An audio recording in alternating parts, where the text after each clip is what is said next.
So all of the instability in the environment contributes to an instability within your immune system. And then we get this exponential growth and feeling of unease, and yes, a resurgence of whatever it is that's ailing you. We know this because people get sick every single time the season changes. And the seasons change now more often than not because we're in a very unstable climate change going on. And you could say it's contrived, you could say it's organic based upon the universal cycles that are going on. And we know that humans exacerbate it relative. And it doesn't matter if it's intentional, like there's an actual intention, or it's just a byproduct of just human existence. Humans are exacerbating the climate change. And so you're going to feel it. And it's happening more often. Today or tomorrow, there's supposed to be a lot of tornadoes and or inclement weather. And so this last couple weeks, I have been fighting, or I would say fighting, I've been assimilating to the instability of the environment. I was feeling hungry. Remember, I was eating or drinking a bunch of milk or whipped cream. Hungry, fatigue, feeling like, wow, over the top. It's not like your usual or my usual when I get some kind of cold or flu. Since I've opened up my system, all I do is get feelings of mucus filling up, and then I blow my nose around between 3 and 6 in the morning, and really hard. And then this last couple of days, I felt like it was even more so, like I was coming on the tail end, that I'm thinking like, okay, with all these different fluctuations, I'm feeling stuff, but I also could have been dealing with a sickness that came out differently. And so yesterday I felt so tired, but I didn't want to go to sleep because I had trouble sleeping. But even though I was awake the night before when I made my husband breakfast in the morning, but yesterday I didn't want to take a nap at all, and I was hungry. I wasn't as starving as I was the last couple weeks, just inhaling food. And I finally did go to sleep, and I was a little bit hungry before I actually went to bed. But I had 2 probiotic yogurts, watched a movie, and then went to sleep, and then woke up just blowing my nose. And so, but yesterday when I was going through all of that, and I feel better, but you can kind of hear in the background maybe a little bit of like congestion, a tiny bit, but not really. So I dodged obviously a disease bullet or some kind of condition bullet. And during that process, which is so interesting because usually when I'm sick, I'm either in bed and just watching movies and not even doing anything, or sleeping. But I was able to give you guys, my transmissions every day, have my thought process with clarity, and still make food and just adapt, but also know that there's something in the background going on that I also have to deal with. And so, yeah, I watched a movie that I hadn't seen at all ever, actually, because it came out in 1989, and that was right when I first started high school. And so that was a movie that my mother purposely kept from me. And I can understand why, because it was very graphic. It was traumatizing. It was holy shit. And that's when Tom Cruise was really young, like super young, like really young. And he did play that part very well of a Vietnam vet going through his patriotism, all gung-ho, like worshiping John F. Kennedy. It's not what you can do. It's not what your country can do for you. It's what you can do for your country. And you see it in the conspiracy world. That was the Alex Jones world, where we're worshiping John F. Kennedy, who is just a messenger. He has script writers and he reads the script. Okay? I mean, that's essentially, so people were worshiping John F. Kennedy, and of course they took him out later on, but he was just a messenger. No different than Nixon, getting everybody into war, but he got everyone to be patriotic back in the 1950s, 1960s, then Vietnam, and here I am, I'm from Vietnam, the Vietnam War, raised in the Reformed cults, the land of the Reformed cults called San Francisco Bay Area. I have no idea, really. I mean, my mom has alluded me to that she's been part of all this stuff back in the 1960s and 70s. I don't know to what degree, and it's none of my business. If it ever comes out like 20 years later, after she passes, and I find out who my mom really is, I don't know. And I may never find out. Maybe I will never find out what my mom was involved with the last, her whole life, and even when we were adopted. But I speculate, but speculation is like, okay, you can't prove anything, right? So you don't speculate, stuff like that. I mean, I did a little bit in my book, but that's still speculation. I have no proof of anything. But I have theories about just stuff that went on back in the 1960s and 70s, and then the Vietnam War, and then my adoption, and then all of that. Okay, so that's whatever. But watching The Born on the 4th of July, and that was just so clear when you watched Tom Cruise go through, or Ron Kovic, that's what this whole thing was based on. Oliver Stone capitalized on that, and of course Hollywood did too.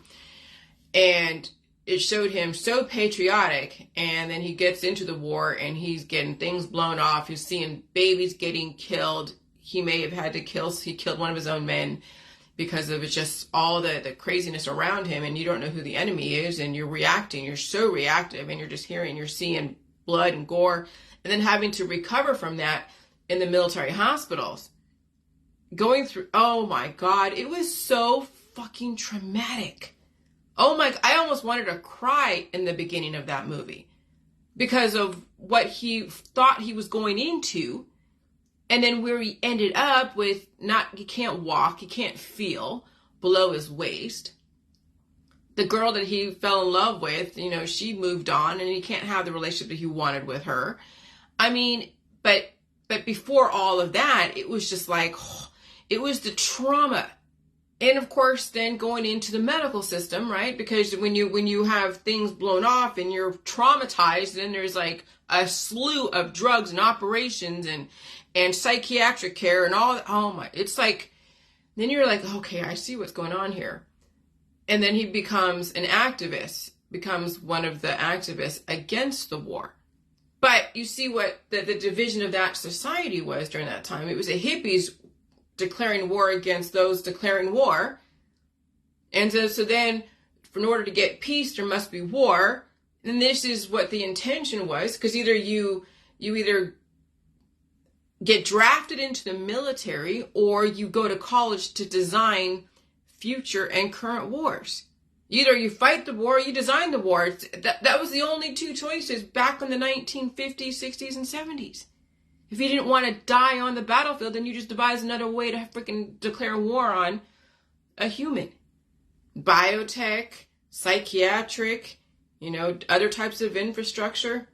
But also advance humans too, because there's two sides to it. You can't be just one-sided. I'm not saying, okay, war is all bad. I mean, yeah, war is all bad. It sucks. But then how do you control human population and control human behavior when they become out of control? And then the thing with the J world is that when you finally get control of your hormones, first of all, you're not going to have all the desires and all the addictions and all the trauma, because you release that, you repaired with the food. You're not going to want to be having a bunch of babies, so you're not procreating so much on damaged bodies, wondering what kind of baby you're gonna develop and produce. And so when you think about it, the J world actually completely takes care of so many birds with one stone. I don't even want to say kill, because that sounds bad. But the whole J world can actually alleviate all the bullshit that's out there. But then you lose the commodification of the trauma. You lose the commodification of the injuries, the desires, the addictions. That's what war produces. And it doesn't matter if it's war like out there in another country, war in your town, or war in your body.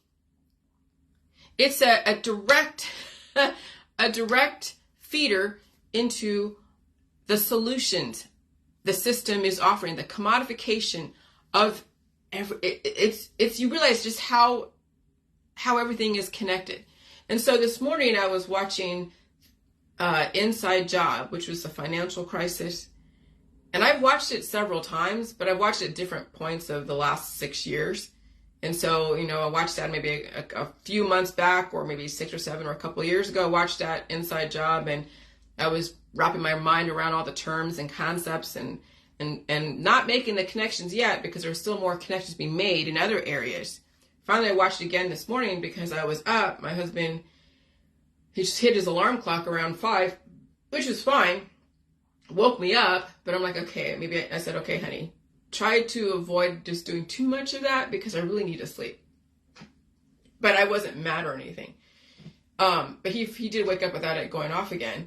But I was listening to something, I don't know, I was listening to some stuff on YouTube, and then it showed another selection of videos, which was Inside Job. And so I just hit that real quick because I'm like, I want to go to sleep. I need to sleep to noise.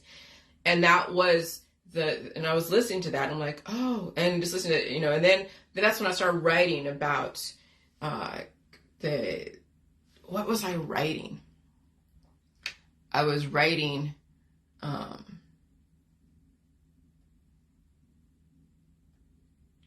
go through it. I'll find it.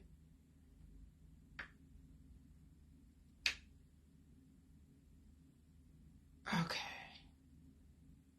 Oh, yeah, that's right. I saw Audrey's post about Big Pharma exposed, and I was watching that at the same time. So, Audrey, thank you for that.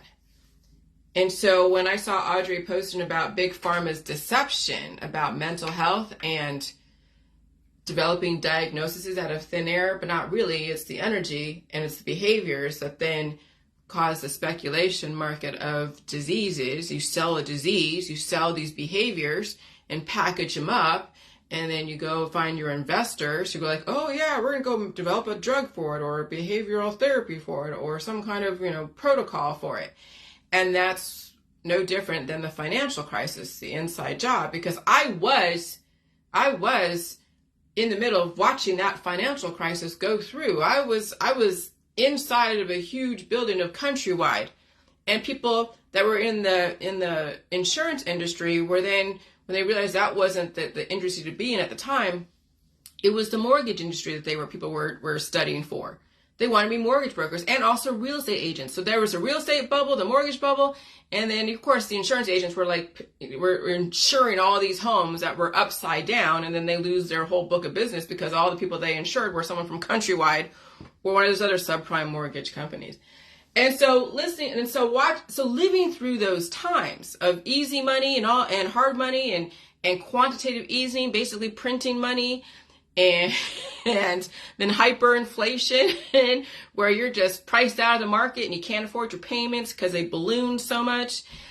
That's like global warming. And then that's like the disease market. That's hyperinflating your growth process, your development, your evolution. That's not only making it a pejorative and making it sound bad, but then you are speculating that somebody besides that one person will have the same characteristics. And of course, if you're prescribing all the same medications with the same ideology about pain and food and weather and all this other stuff, then you're going to have the same kind of, or very similar characteristics of symptoms that you're like, oh yeah, this sounds like this could be, this disease and this mental health issue and this and this and this. And so then there is the doctors assessing.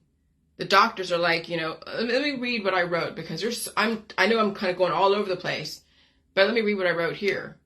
So I wrote about that article that Audrey posted. My comment is not just for mental health. All diseases are pertinent. Disease deregulation, medical holistic, capitalizing on human desires, trauma, complaints, and addictions. And you know that because someone has either a desire, so they give them a plastic surgery because they want to have big lips. All right. So they sell them plastic surgery or Botox, or trauma. You're in war and you lose limbs, or you have PTSD. So then now you have something like a medical or holistic remedy or surgery. You have complaints. Oh, I don't like this pain. I don't like being this big or this small. I need to have something to help me, accelerate the hormonal release process. And so they get like on prescription drugs or drugs, any kind of drugs or whatever it is. Or addiction. Someone's addicted. They want to feel that oxytocin release all the time. So yeah, there's the cannabis world. There's all the painkillers world, addicted to painkillers because your body's trying to come back from being at such a deficit and you don't want to feel that and you have chronic conditions. And so there you go. Disease deregulation is freaking all over. That's the bubble right now that's bursting right now. And so this whole global warming with CERN, Wi-Fi, and HAARP is super inflating the environment, causing then the quantitative easing of printing money. You're getting all this free energy that some people can't afford. But on the other side of it, remember playing both sides of the fence or financing both sides of the war, then there's hyperinflation. What's hyperinflation? Same thing. Global warming, giving so much energy, hyperinflating the environment, and people still can't afford to live. So when you're getting so much money or you're getting so much energy over here, hyperinflation over here, you still can't afford to freaking live if you're at such a deficit because the medical holistic system has kept you at a deficit in debt. And that's where Alex Jones came from when he said that the Rothschilds and the Rockefellers were playing both sides, financing both sides of the war. Now I understand that from that concept, I get that. But take that then to the medical system financing both sides of the war. Hippocrates, the Hippocratic Oath, you're financing both sides of the war.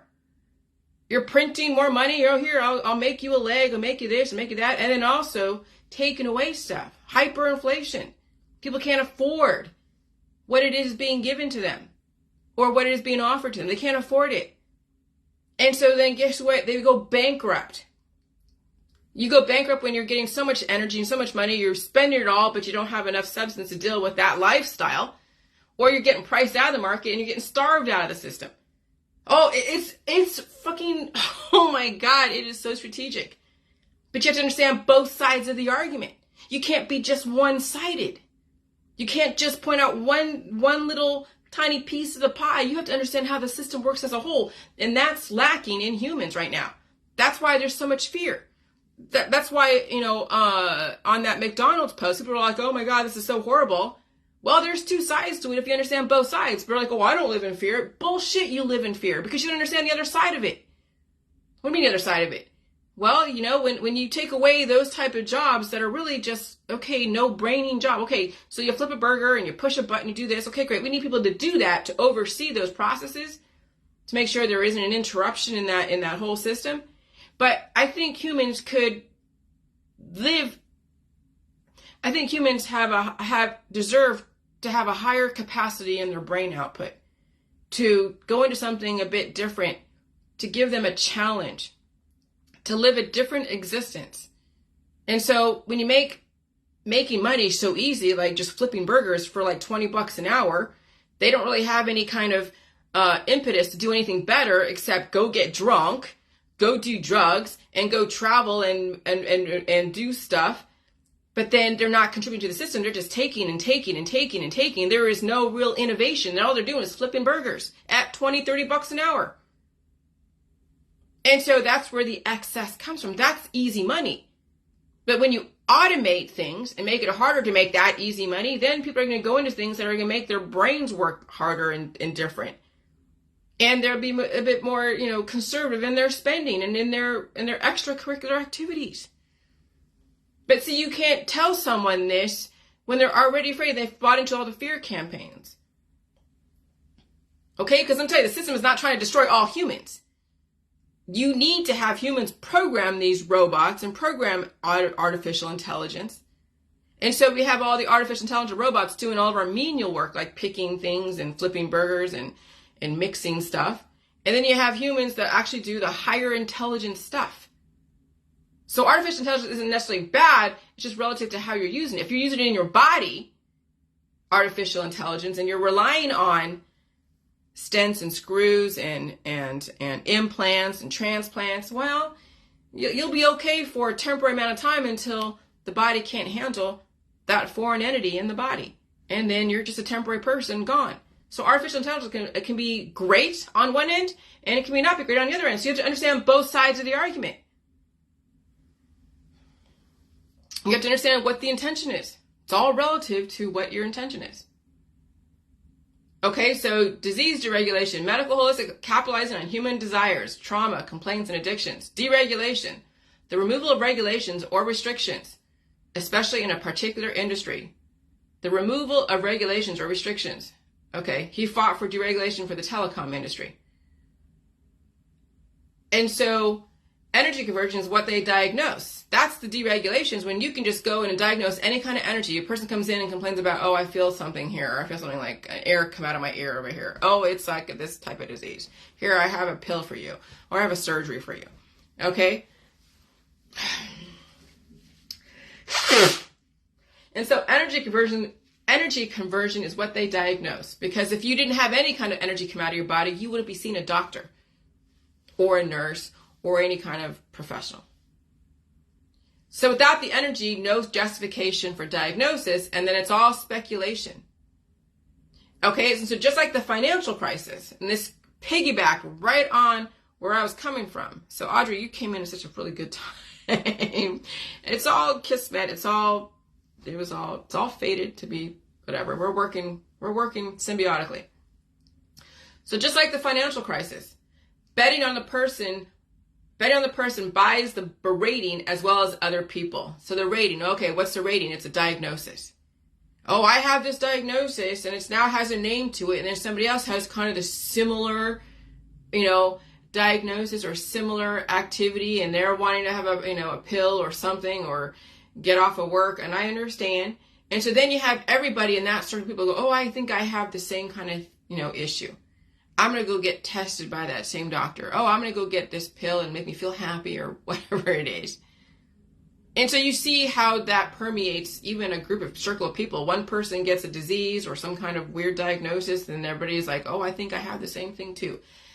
That goes viral. Disease goes viral. Even if it's just a speculation of a disease, and it's just growth and evolution. But when you make it pejorative, and make pain pejorative, make energy pejorative, and you make it something that is diagnosable, then now the market can develop all these antibiotics, anti-life protocols, surgeries, pills, powder supplements, detoxes, tinctures, all you name it. It's like, it's crazy. And then you become an MLM, like, oh, now they get kickbacks from some kind of drug company when you're out there saying, oh yeah, if you buy this drug or do this procedure, we'll give you a percentage of the profits. Okay. And so they buy all the inflated diagnosis and even expedite the growth and pain to keep the inflating prices. Sell the disease and remedies and pills. The patient sells their disease to their friends and family to go get tested, and oh, sure enough, you have the life and growth by the diagnosis and disease. And so that's why you see people are like recommending all these different cancer clinics and women's health clinics, and they recommend all these different doctors and nurses and homeopathic, osteopathics. It's a whole deregulated market when you think about it.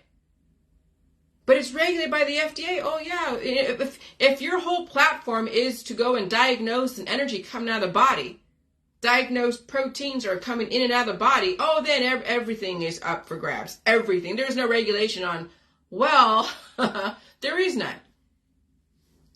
It's just the severity of the antibiotic. It's just the severity of of that energy, and then how is the severity of that antibiotic going to correlate and not destroy the person right off the bat? It doesn't matter if it's over time, because that's that person's choice.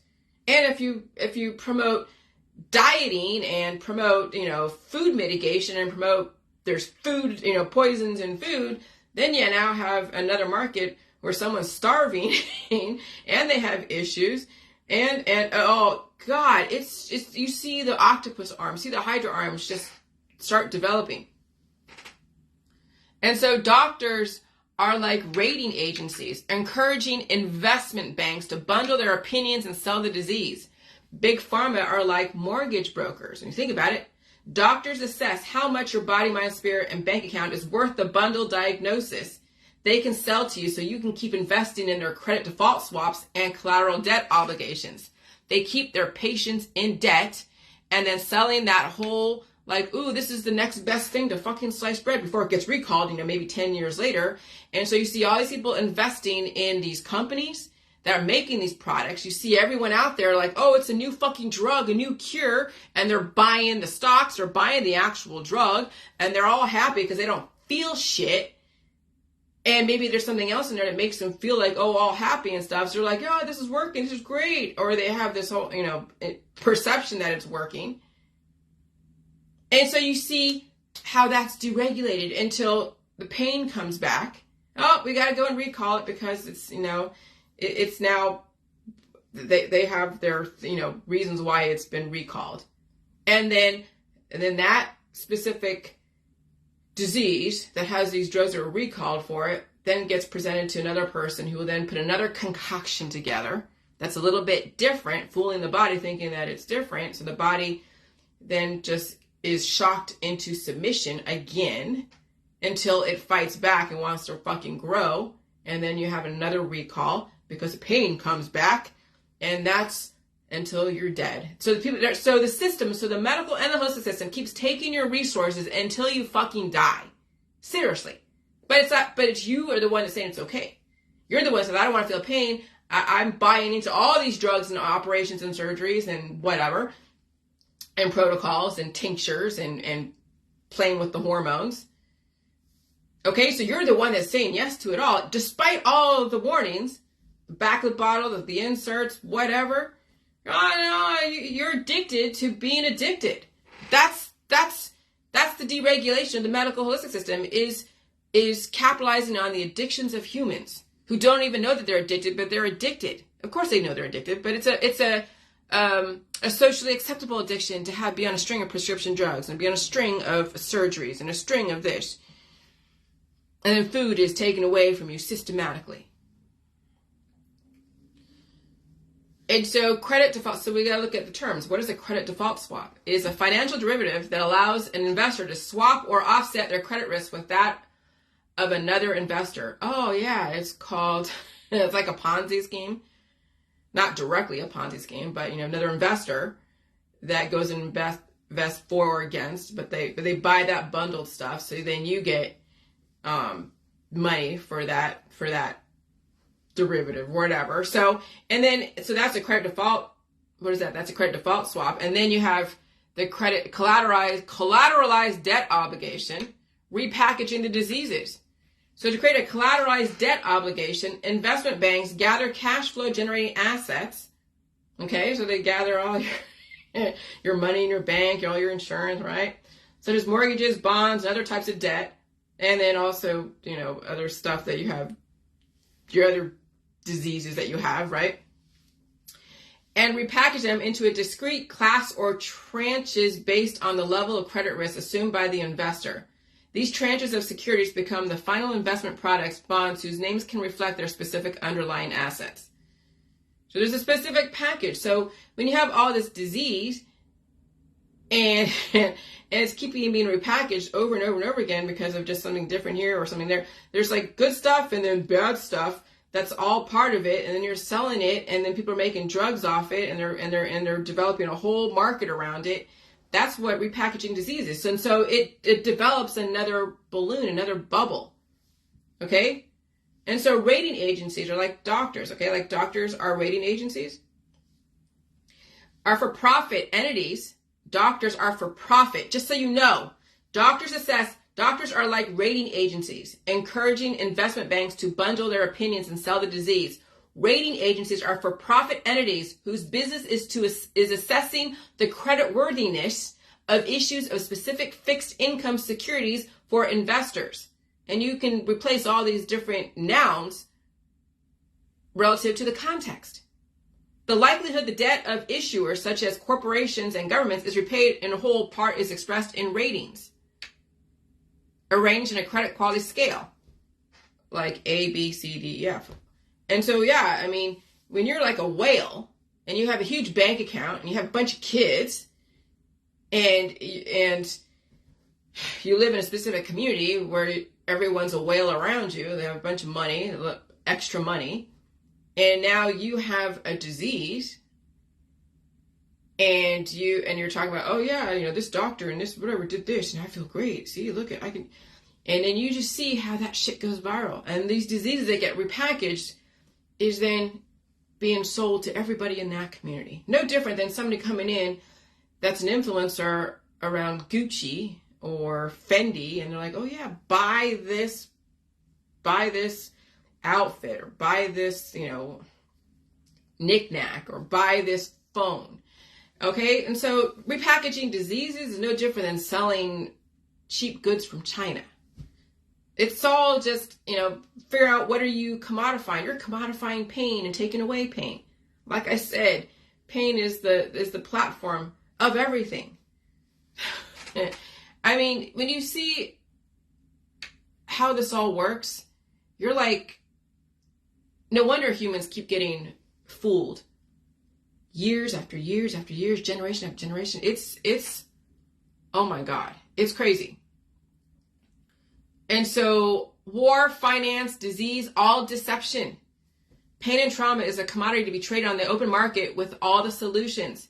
It is a disease bubble which has been deregulated for centuries. Who regulates the disease market? The ones who are providing you the solutions. And some people work for these places because they're getting a little bit of money. For people on their way out the door, for people who are dealing with their diseases and wanting to get all these different tests and oh God, it's what created your community. It's what developed your community. And so,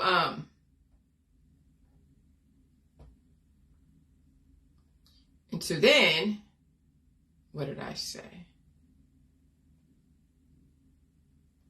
Climate change or global warming equals quantitative easing, which is plus, when you're basically making loans easier to buy. Because when the government buys the loans, or when someone buys the loans, they're basically funding the loan. They're giving you free money at a specific interest rate.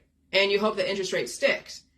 Or, you hope it's, as long as it's not like what do you call it? Adjustable. If it's a fixed interest rate at a certain time, that's great. But if it doesn't behoove you, people try to gamble and say, okay, I'm going to buy this car or this house at a higher interest rate in hopes that you can refinance later. But then you don't realize that there's really no guarantee that the interest rates are going to go down. And so you're buying, these loans as free money for a lot more money, a lot more interest relative to what you would have paid in some other time, in hopes that the interest rates go down later on. And if they never go down, you better hope the job that you have can keep helping you pay for that. And if the job that you have is going under because it's one of those industries that are going under, then people are screwed. Or they have some kind of disease that they can't work as much and they can't pay their freaking very high interest rate loans. And so climate change or global warming is quantitative easing, which is access to free money, or Feds raising interest rates. Hyperinflation, taking money away from you because of you having to pay so much more if you want to go and finance something. See, when you finance anything, why finance anything? But people do because they want things now. Because remember, the system is capitalizing on your desires, your traumas. What is it? What are they capitalizing on? Let me go back to what I said over here. Shit.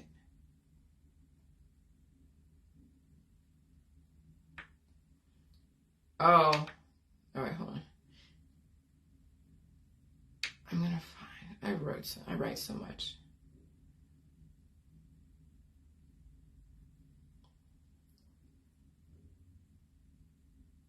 Okay. I wrote it somewhere, but where the hell did I write it? Oh, here we go. The system capitalizes on human desires, trauma, complaints, and addictions. Okay? And so that's the whole climate change and global warming, is that after they have already just, capitalized on all of your addictions, they already got you hooked with your addictions, they got you hooked with your desires, they got you hooked with all the trauma. Now they're going to raise the interest rates and also give you a bunch of free money, and they're going to watch you supernova. And it's happening right now. It's happening right now, which is great. That's what people have been doing for years, but now it's going to be hyper accelerated. And so And so what can you do except to just sit back and watch it all freaking just blow up in your face? And you can't do anything. You can't tell people this because they're already so invested. And then you become the enemy because you're pointing out you're saying the emperor is wearing no clothes. And they're like, no, that's not right. The emperor is wearing clothes, and everyone's all fucking jaded and the emperor's wearing clothes, even though he's fucking naked. And here it is. So I'm saying the emperor's wearing no clothes, and people are like, yeah, you're stupid, Jillian, you're stupid. All you have to do is time in your hands to go and develop these conspiracy theories. And they don't realize they're being taken to the freaking cleaners every fucking day of their life. So yes, people can capitalize on the amount of energy in the environment, but the bubble will burst. Many people are too much in debt in their body to handle this kind of energy. And so, yeah, when you are a patron of the medical holistic system and you are in so much debt up to your ears because you're trying to keep up with the Joneses, you're going to say, I'm stupid. You're going to say, Jillian just doesn't know what she's talking about. She's dumb. She's this, she's that. Yeah, well, I'm sorry. I'm not the one in debt like you are. I have student loans, yes. I invested in myself in knowledge. Okay? And eventually, when things turn around, they'll get paid back or they get forgiven, one of the two. And I have the rest of my, however long I stay on this earth, to pay it all back if that's where it needs to go. I have plenty of time to do that. So, I purposely do not take out credit cards under my name. If my husband wants stuff, he'll take it under his name. He doesn't use my name because it's not my desire. It's his desires to have all of his stuff. And I don't want too much stuff. There's nothing I really want except to eat food. If I go in debt eating food, then I'm already fucked anyways. If you go into debt to eat food, you're screwed. Someone wrote here, I'm going to read this, someone wrote here, because I'm like, okay. Because they don't like where the system is going as far as the McDonald's. And I get it, because you want personalized service all the time. Well, those are people who are dependent on the system, dependent on someone serving them face to face. They can't handle this new system that's going on. Okay, let me see if I can find. My God. Okay, here we go. So this person wrote, and she put it on my wall, so that's fine. I mean, I'm not gonna like call her out, but and I said, and the person says, they won't have enough money to pay bills, right? Because I'm saying, well, file unemployment. What did I say? Oh, yeah. Yes, people have to start thinking that way, like free humans, like going into a different profession. She's like, well, file unemployment. Or she says, won't have enough money to pay bills. I'm like, well, file unemployment until they go to school and find a different job. So you can go to school and find a different job. She goes, well, numbers won't add up if that much self-automation is put in place at McDonald's and other places. Unless the unemployed start becoming techs and mechanics for all the machines needed, okay, maybe then that's where you need to go. Techs and mechanics, start using your brain differently. So many options for careers will be gone. Okay. They want you now to be using your brain so much, not so much into your body, into all the desires and all the different things that are going on right now that's causing all of this craziness. And so the majority of society will turn into worker bees or ants. Okay, that's speculation. There's no guarantee that's going to happen. I mean, some people will not be able to handle the change and they'll just pass away because they can't handle change. So even the soft sciences are becoming less personal. Pretty soon you'll log on and talk to an AI psychologist that will give a session, give you a script that will be mailed to you. Well, when you have conditions that could be dealt with in a different way, but you choose to deal with it in this way, they're not going to make it easy for you anymore to easily have somebody at your beck and call talk to you about everything. Okay, the system is going away from that. Now they're like, hey, now it's time for you to deal with your bullshit. It's time for you to be self-sufficient. And so they're projecting that in 5 years, which I already knew, and she knows too, no more brick and mortar stores for Walmart. Well, we already knew that because they are gearing towards everything delivered to you. I've been using that system. I did actually go to Giant Eagle with my husband because I wanted to go shopping with him, and I didn't want to go to Walmart because it was too late in the day, and Giant Eagle was a much better place to be during the time of day, and that's a step above Walmart, okay? But no more employees needed either. So when you're getting laid off, right, so you get something from unemployment, now you can go get a student loan for a job to learn something, not a job, but for schooling for something, like let's say coding or something technical, okay?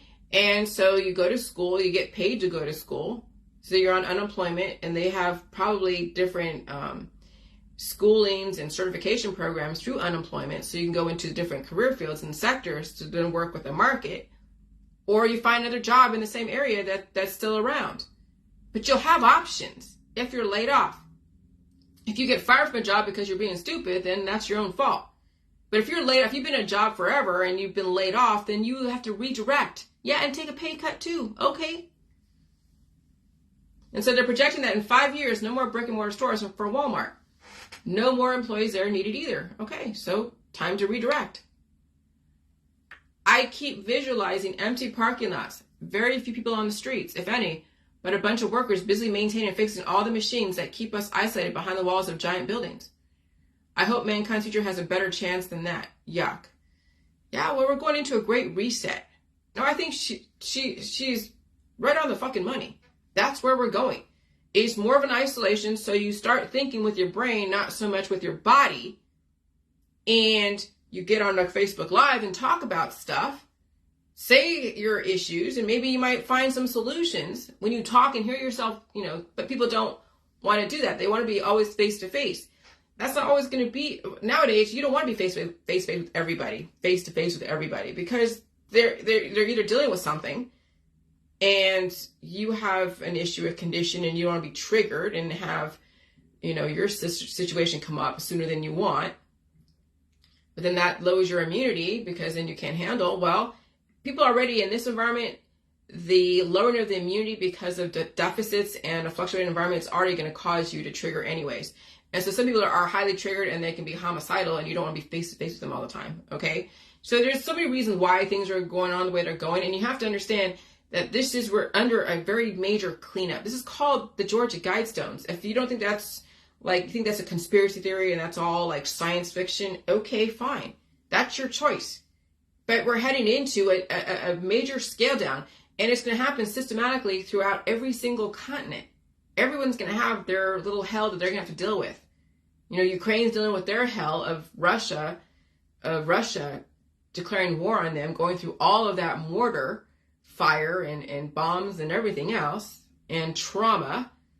California's going through their own stuff. Ohio's going through their own stuff. Austin, Texas, Arkansas is going through their own hell. Mississippi and Florida and all the different states in the South are going through their own hell. And people individually are going through their own hell. Everyone's going to go through their own hell and see if they can survive the changes. And so you're going to have to adapt if you want to survive. And so I think that's the point. The system is tired of having to deal with people who need assistance all the time. I'm not trying to be rude, but now is the time to be more self-sufficient. There are certain instances where it's necessary to talk to a person, but that will be left up for the system to decide. That's the new world. And yeah, it's fucking brutal. If you're not used to segueing into more self-sufficiency, if you're so used to having somebody there at your beck and call, helping you through something or giving you something, it's not going to happen anymore. When you're isolated by yourself, you're either going to be strategic and figure out how to use the system that's there for you. Because I'll tell you, when you understand computers and you know how to type and you understand networks and maybe you're in a job and a career field that's going to be phased out at some point, start investing in a computer. Now they're a little bit less expensive than they used to be. Best Buy has a computer. You have your internet. You have a tech people like Geek Squad that if you have an issue with any kind of hardware or software or programs or whatever, and you have access to the internet and you have a place to live and you have food coming to you because you have all that, when you've organized your life to deal with this, then you can transition. But when you haven't organized your life to handle this, it's going to be difficult to transition into being relatively self-sufficient technological wise. Thank God I was raised in Silicon Valley We had a computer as a kid. I learned typing, the typing tutor from my mom gave us that program to use, that and Math Blaster, back when I was like 10 years old, 11 years old, 12 years old. As much as I had my issues with being raised, she definitely gave me the tools. Then I had to learn the rest of it on my own out there at the temporary agencies. When I wanted to go work in the office, I had to learn all the different programs: Excel, Word, PowerPoint, Access, and then I learned on the job all the different, industry-related software. And I put it all together. Data is huge. Learning how to process data, learning how to analyze data, learning how to develop stories from data is huge. Okay? And so you have to be the one now to start pulling yourself up by your own bootstraps and segue with the changes. And if you can't, then you'll be left either out there running the streets, and the system will pick you up and take you to a place where they can regulate you, or you stay at home and you figure out how to transition and redirect. People don't want to change, so the system is forcing the change. So then Pauline was saying, years ago I saw a documentary of scientists and other researchers and folks who excelled in their fields such as robotics, climate change. They were trying to answer the questions of what is the most imminent danger to humans. Okay. And now remember, that's all speculative. I was surprised they said AI. Apparently AI will get to the point where it can access all types of collective info without human assistance. Well, yeah, everything's connected. They've connected my Google, my Facebook, my phone number, all of that, and my emails and everything that I'm doing, everything is all connected. And probably to my bank account too, because it's all email driven, phone number driven. Your unique identifier is not only your social security number, but it's also your phone number. And you have to protect that. And that's why you have these two-factor authentications and all the things that go along with you protecting your accounts. So that's AI, where everything is all connected. And then they can track where you go, which is good, because if you're out somewhere and someone kidnaps you or does something stupid, they know where you last were, and they can figure out from there how to find you. People are like, oh no, it's so bad, because now you lose your privacy and they know where you're going. Well, if you're doing something stupid and you want to be hidden from all that, then yeah, you're going to be all pissy. But if you're just doing your regular daily items, like going to the store and going this, it's a kind of protection measure that someone's looking after you and figuring out where you were last based upon your phone pings. Okay, but you have to look at both sides of it. But no, people who are in fear only look at one side of the argument. And so AI will be able to fix and improve upon itself without assistance from humans. The robot scientist said AI may even figure out that oxygen causes their parts to rust and can try to figure out how to eliminate oxygen from the atmosphere to preserve their systems. You can't eliminate oxygen because their systems won't allow you to eliminate oxygen. We right now already have humans that are causing the barometric pressure to go up and down, which is kind of regulating the amount of oxygen in the atmosphere, which is why you're getting like this altitude sickness whenever there is major storms because of the pressure going up and down. And so you can't eliminate oxygen altogether. That was purposely said the way she said it to be so extreme because her intention is to impose fear. Okay? And so the robot scientist said if we knew what we knew, he would know that AI posed the greatest threat. And she had an exclamation mark. So what is her intention with that statement? Fear and bias. And so what did I say? Be very careful falling into the addiction of fear porn. Robots are nothing without humans. Remember that. Robots will do everything relative to how the human programs that robot to do something. No different than your computer. Less humans is what the system is talking about. Yes, eventually we're going to have less humans. The kind of humans that can handle a certain amount of oxygen in the atmosphere and survive. Whatever that amount is. You can't take away energy. Energy can't be created or destroyed, only converted. But she doesn't understand the physics part of all of it. And she goes, well, yes, live without fear, just sharing what I saw. Live without fear. Does she live without fear? No, she lives in fear. And you can also provide the other argument. Sharing one side of a point of view just keeps the biases and keeps the fear going. And so I said, you guys must learn how to understand both sides of the argument. If you can't learn how to understand both sides of the argument, we'll always be in fear and share only one side and be discriminatory even when you don't mean to. People say they don't live in fear, but they do when they only share one side of the argument. So I advocate you guys not lie to yourself and other people. Okay? Because when you say, oh, I'm not in fear, I just want to share one. Or she's saying a statement. What did she say? The statement of, what did she say in there? Yes, live without fear. Just sharing what I saw. Okay, so she's saying, I understand, live without fear. Just sharing what I saw. Okay, but here's the thing. When you share what you see, you got to understand, so you don't come off again as a fear porn addict, you got to share both sides of the argument. And that's everybody in the J world.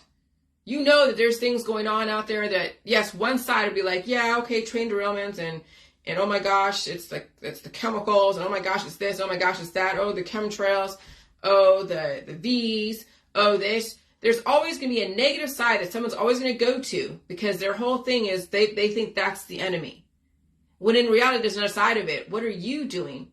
How is the system also offsetting the severity of it? And yeah, at point of impact, it's going to be hard to alleviate the severity of any point of impact of adaptation. No different than 2019, 2020, when the climate changed so drastically, which I speculate is the fluctuations, the algorithms, the HARP, CERN, and the Wi-Fi all working together and definitely brought us into a different algorithm, a different atmosphere. And you saw the point of impact. People were dropping like flies left and right. Then it came in the V's right afterwards because people were releasing all their demons. And they were immunocompromised, so they need to have a helper called the V's. And so then of course, people were still dropping like flies and developing cancers and disease and chronic illness. And they were blaming the V's and blaming whatever the hell they can blame it on. And that's, at any point of impact, you're going to have some kind of catastrophe. And then at some point, it's going to level off. But if you're still living in that catastrophe mode, then everything is going to be just like up for grabs for you to go and be in fear of and demonize. This is all psychological and biological, yes. So, everything is connected. You really have to understand and remember living through some of these crises that have happened. So that way you saw how easy money was at one point for you and why it was so easy, and then why, it was so hard at some point when the downturn of the economy and hyperinflation and everything's expensive, gas expensive, everything's expensive, because you had so much things come to you so freely, and the system's like, oh shit. That's why the Feds, that's why people are like, oh, and the Reserve, because the Reserve, the Federal Reserve is like trying to capitalize on people's traumas, desires. And we have 7.9 billion people who are all emotional, who keep reproducing, and they're easy money. Easy money. Because you know what they want? They want the big cars, the shiny houses, all the Nikes and the Reeboks, and that sounds so 1980s. Okay, the Air Jordans and all that, and they want their all their shiny baubles. And so, hey, if you want that so bad, well, here, we'll give you a loan at this interest rate. And there you go. Money is developed out of nowhere. But that's the thing. We're capitalizing on people's desires and their addictions. Oh, God, I don't want to feel pain. And then they call it disease. And there you go. Another capital, money, developed out of nowhere. But not really. You're just converting someone's desire, someone's, complaints into money. That's all it is. It's just energy conversion. Remember, energy can't be created or destroyed, only converted. So what's the system doing? They're converting all of your hormones into money. Again, what am I saying here? The medical and the holistic system is capitalizing on converting your human desires, trauma, complaints, and addictions into money, into a solution. And they keep taking from your bank account, they take from your body, and then they expect you to go and tell all your friends, so that way they can take from your friends and from your kids too, and your grandkids. And there you go. You are when you have a huge group of friends and family, you're a money train to the medical holistic system. No different than those that go to MLMs or become an insurance agent. Oh, your natural market. They capitalize, these district managers capitalize on your natural market. What do they capitalize with me? I can go to anyone and say, hey, you want to buy this? Hey, you want to do this? Hey, I can do this. It's like the 10-foot rule. If you're within 10 feet, I can talk to you about insurance. That's what they capitalize with me. I didn't have the natural market because I didn't have the huge friends and family situation when I got into the insurance business. But the insurance agents are no different than a doctor and all the pharmaceuticals and in all the commercials. Oh gosh, if you feel this and you might be this and here you go buy this. And then you turn your friends and family into little agents for the system. Then you can't, then who do you blame? You cannot blame your friends and family because they're your friends and family. You love them. They're not the enemy. Oh, the enemy is Joe Biden, who is just this guy that has a little bit of dementia reading off a script. And you're blaming him. When really you and your friends are all part of the whole fucking system. Taking yourselves down and each other down. But oh, it's Joe Biden's fault. Oh, because you're paying a little bit more in gas? You see how it all is? And so all wars and all that stuff, it's all deception. It's all deception. And you know, and when your friends and family are all part of the system that's taking you down and the whole system with it, you're not going to blame your friends and family. If anything, you'll support them and keep taking the system down while you're bitching and complaining on your way out the door. That's fucking brilliant. I got to tell you, even me just trying to cover it all just in this transmission, it's like I reach here, I reach there. It's like, you know, a little bit of an abrupt transition here, but it's all connected. Obviously, getting the smoother transitions between each thought process is optimal, but there's so much. It's so much. It's like it's constantly moving. It's like herding kittens. HERDING. Okay? It's insane. You know, it's freaking insane. And so that's the world that you live in. And when you finally realize everything's connected and you watch all the bullshit that goes on, then you take yourself out of the wars, you're not an activist anymore, and you realize, yeah, most people are fucked out there, but you can't do anything about it. All you gotta do is just give both sides of the story. Don't come off biased. Don't be too much of a fear porn addict. Give people some opportunity. You know, most people cannot handle the opportunities that you're giving them as far as this information, but it doesn't matter. You're giving them a choice. Some people will be able to take it on and do something with it. Others will just, nope, they won't. And they'll hate you for it. All right, bye.